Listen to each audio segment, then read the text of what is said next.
अस्सलाम वालेकुम। मैं डॉक्टर आयशा अब्बास, मैं आपकी डॉक्टर भी हूँ और डायटिशियन भी। आपने डॉक्टर आयशा को ज़माने से सुन के देख लिया, आपने जिम भी ज्वाइन कर लिया, आपने इंस्ट्रक्टर भी रख लिया, लेकिन रिज़ल्ट नहीं मिला। क्या करें और क्या ना करें? आप थक हार के बैठ गए तो फिर वज़न दोबारा शुरू हो गया बढ़ना।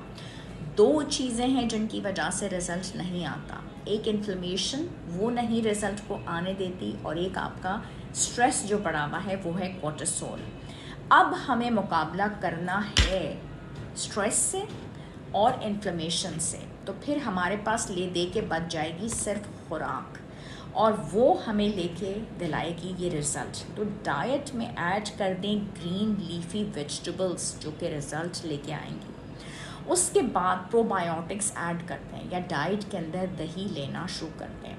अपने स्ट्रेस और इन्फ्लेमेशन को दूर करें और मैग्नीशियम वाली चीज़ें खाएं, और कुछ नहीं अब हो सकता।